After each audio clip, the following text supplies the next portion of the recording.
बॉम्बे के एक बहुत बड़े बैंक का मैनेजर रोजाना अपने जूते पॉलिश गली के कोने पे बैठे हुए जूते पॉलिश करने वाले से करवाता था और साथ में कुर्सी पे बैठकर अखबार पढ़ता था।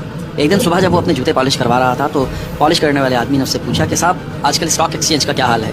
मैनेजर ने उसकी तरफ तंजिया हंसते हुए देखा और कहा कि यार तुम्हारा स्टॉक एक्सचेंज से क्या लेना देना, अपने जूते पॉलिश करो। तो उस पॉलिश वाले ने मैनेजर से कहा कि साहब आप जिस बैंक में मैनेजर है ना, उस बैंक में मेरे 20 करोड़ रुपए पड़े हुए हैं। मैं सोच रहा हूँ कि रकम का कुछ हिस्सा मैं स्टॉक एक्सचेंज में लगा दूँ। खैर मैनेजर जूते पॉलिश करवा के अपने बैंक चला जाता है। दिन के वक्त अचानक उसे याद आता है तो वो अपने अकाउंटेंट से पूछता है कि क्या वो जूते पॉलिश करने वाले का हमारे बैंक में कोई अकाउंट वगैरह है। अकाउंटेंट कहता है जी सर, वो हमारे मौजूद कस्टमर हैं, उनके अकाउंट में 20 करोड़ रुपए पड़े हुए हैं। मैनेजर बहुत हैरान होता है। अगले दिन सुबह जब मैनेजर दोबारा उससे जूते पॉलिश करवाने जाता है तो उससे पूछता है कि आपका नाम क्या है। जूते पॉलिश करने वाला कहता है परवेज पॉलिश वाला। मैनेजर उससे कहता है कि मिस्टर पॉलिश वाले, मैं आपको अपने बोर्ड की मीटिंग में अगले हफ्ते मेहमान खसूसी बुलाना चाहता हूँ। मैं चाहता हूँ कि आप उस मीटिंग में हमें अपनी ज़िंदगी की कहानी सुनाएं।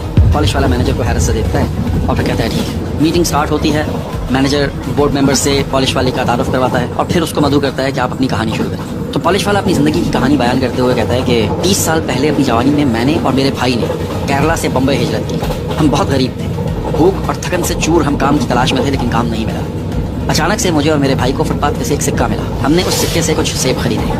हमारे पास 2 रास्ते थे, इन सेबों को खाकर अपनी भूख मिटा लें या फिर इन्हें बेचकर कारोबार करें। मैंने सेब बेचने का फैसला किया, लेकिन मेरा छोटा भाई मुझसे इख्तलाफ करता रहा। हमारे दरमियान कुछ बहस हुई और उसके बाद वो मुझे छोड़कर चला गया। मैंने वो सेब बेचे और उन पैसों से मजीद सेब खरीदे। इसी तरह से आहिस्ता आहिस्ता मैं पैसे जमा करता रहा और जब मेरे पास थोड़े एक्स्ट्रा पैसे हुए तो मैंने बूट पॉलिश करने का सामान खरीद लिया और लोगों के जूते पॉलिश करता रहा। मैंने बहुत किफ़ायतशाली से ज़िंदगी गुजारी। तफरीह या कोई बुनियादी ज़रूरत पे किसी किस्म का कोई पैसा खर्च नहीं किया। एक एक रुपया बचाया। कुछ अरसे के बाद यहाँ कोने पर मैंने एक छोटी सी दुकान ले ली और उसमें लोगों के बूट चमकाता रहा और मैंने किफ़ायतशाली से जीना जारी रखा। हर मुमकिन बचत की। तकरीबन 3 माह पहले मेरा छोटा भाई वो जो मुझसे 30 साल पहले बिछड़ गया था, वो केरला में इंतकाल कर गया और मेरे लिए 20 करोड़ रुपए छोड़ गया। ये मेरे लिए ज़िंदगी की सबसे हैरानकुन बात थी। लेकिन इससे भी बड़ी हैरानगी मुझे इस बात पर हुई जब आपने ये समझा कि मैंने 20 करोड़ रुपए जूते पॉलिश करके कमाए।